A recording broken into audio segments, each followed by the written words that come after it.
بسم اللہ الرحمن الرحیم۔ صرف 5 منٹ کا مدرسہ قرآن و حدیث کی روشنی میں 309واں دن 9 ذی القعدہ۔ نمبر 1، اسلامی تاریخ، صحابہ رضی اللہ عنہم کی شہادت اور حضور صلی اللہ علیہ وسلم سے سچی محبت۔ غزوہ احد میں مارے گئے مشرکوں کے رشتہ داروں نے مسلمانوں سے بدلہ لینے کے لیے چند آدمیوں کو مدینہ بھیجا۔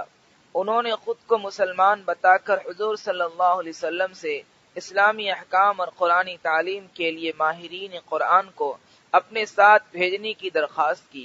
آپ صلی اللہ علیہ وسلم نے حضرت عاصم بن ثابت رضی اللہ عنہ کی سرداری میں 10 صحابہ کو ان کے ساتھ روانہ کر دیا۔ راستے میں ان کے ساتھ بدعہدی کر کے 7 صحابہ رضی اللہ عنہم کو شہید کر دیا، باقی 3 صحابہ کو زندہ گرفتار کر لیا۔ حضرت خبیب رضی اللہ عنہ کو ابو سروعہ نے اپنے باپ حارث بن عامر کے بدلے میں شہید کر دیا۔ حضرت عبداللہ بن طارق رضی اللہ عنہ کو مکہ کے راستے میں زہران کے مقام پر شہید کر دیا گیا، اور صفوان بن امیہ نے تیسرے صحابی زید بن دثنہ رضی اللہ عنہ کو 50 اونٹ دے کر اپنے باپ کے بدلے میں قتل کرنے کے لیے خرید لیا۔ ان کی شہادت کے وقت قریش کے سردار تماشا دیکھنے آئے تو ابو سفیان نے، جو اس وقت تک مسلمان نہیں ہوئے تھے، موقع سے فائدہ اٹھاتے ہوئے کہا، زید، تمہارے بدلے اگر محمد کو قتل کر دیا جائے تو کیا تم اس کو پسند کرو گے؟ حضرت زید رضی اللہ عنہ نے کہا، خدا کی قسم، مجھے اپنی جان کے بدلے حضور صلی اللہ علیہ وسلم کا کانٹا چبھنا بھی گوارا نہیں۔ یہ جواب سن کر ابو سفیان نے کہا، میں نے محمد کے ساتھیوں جیسی محبت کرنے والا کہیں نہیں دیکھا۔ اس کے بعد حضرت زید رضی اللہ عنہ کو بھی شہید کر دیا گیا۔ نمبر 2، اللہ کی قدرت، دل کا نظام۔ اللہ تعالیٰ نے ہمارے جسم میں دل بنایا جو ہماری زندگی کے لیے بہت ہی اہم اور ضروری ہے۔ یہ گوشت کا ایک ٹکڑا ہے جو ہر وقت دھڑکتا رہتا ہے اور اپنا کام بغیر کسی تھکاوٹ کے کرتا رہتا ہے، جس سے جسم کے تمام حصوں میں خون اور زندگی کے لیے ضروری اجزاء پہنچتے ہیں، چاہے ہم سو رہے ہوں یا جاگ رہے ہوں یا اور کسی کام میں مشغول ہوں، یہ ہر وقت اپنا کام کرتا رہتا ہے۔ اگر یہ تھک کر رک جائے اور اپنا کام بند کر دے تو ہماری زندگی بھی ختم ہو جائے، لیکن یہ اللہ کی قدرت ہے جو ہر وقت اسے اپنے کام میں مشغول اور دھڑکتا ہوا رکھتی ہے۔ نمبر 3، ایک فرض کے بارے میں طواف زیارت کرنا۔ قرآن میں اللہ تعالیٰ فرماتا ہے، پھر حج میں قربانی کرنے کے بعد لوگوں کو چاہیے کہ اپنا میل کچیل صاف کریں اور اپنی منتوں یعنی حج کے واجبات کو پورا کریں اور خانہ کعبہ کا طواف کریں۔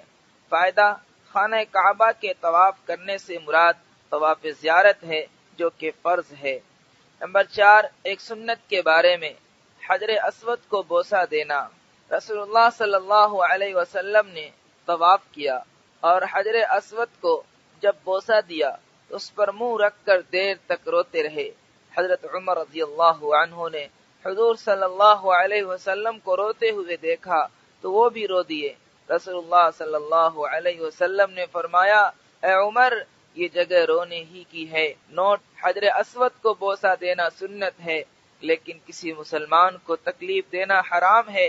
بس ایک سنت ادا کرنے کے لیے حرام کام کرنا جائز نہیں، لیکن بھیڑ کے وقت حجر اسود کی طرف ہاتھ کا اشارہ کر کے استلام کر لیں۔ نمبر 5، ایک اہم عمل کی فضیلت، صبح کی نماز کے بعد 100 مرتبہ تسبیحات۔ رسول اللہ صلی اللہ علیہ وسلم نے فرمایا، جو شخص صبح کی نماز کے بعد 100 مرتبہ تسبیح یعنی سبحان اللہ اور 100 مرتبہ تہلیل یعنی لا الہ الا اللہ پڑھے گا تو اس کے گناہ معاف کر دیے جائیں گے، چاہے اس کے گناہ سمندر کے جھاگ کے برابر ہوں۔ نمبر 6، ایک گناہ کے بارے میں گانا سننا۔ رسول اللہ صلی اللہ علیہ وسلم نے فرمایا، گانا دل میں نفاق کو ایسے اگاتا ہے جیسے پانی کھیتی کو اگاتا ہے۔ نمبر 7، دنیا کے بارے میں پیٹ بھر کر کھانا کھانا۔ رسول اللہ صلی اللہ علیہ وسلم نے فرمایا، کوئی برتن بھرنے کے اعتبار سے پیٹ سے برا نہیں ہے، یعنی جتنا پیٹ کا بھرنا برا ہے اتنا کسی برتن کا بھرنا برا نہیں ہے، اور چونکہ مجبوری ہے کھانا ہی پڑتا ہے، اس لیے ایک تہائی پیٹ کھانے کے لیے اور ایک تہائی پیٹ پینے کے لیے اور ایک تہائی سانس لینے کے لیے رکھنا چاہیے۔ نمبر 8، آخرت کے بارے میں اہل ایمان کا بدلہ۔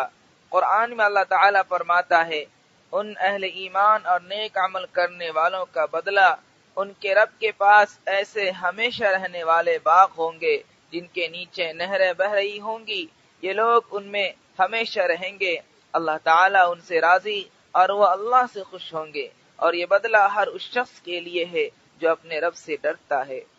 نمبر 9، طب نبوی سے علاج، نیند نہ آنے کا علاج۔ حضرت خالد بن ولید مخزومی رضی اللہ عنہ نے حضور صلی اللہ علیہ وسلم سے نیند نہ آنے کی شکایت کی تو آپ صلی اللہ علیہ وسلم نے فرمایا، جب تم سونے کے لیے بستر پر آؤ تو یہ کہہ لیا کرو، اللہم رب السماوات السبع وما اضلت ورب الارضین وما اقلت ورب الشیاطین وما اضلت کن لی جارا من شر خلقک کلہم جمیعا ان یفرط علی احد منہم او ان یبغی علی عز جارک وجل ثناؤک ولا الہ غیرک ولا الہ الا انت۔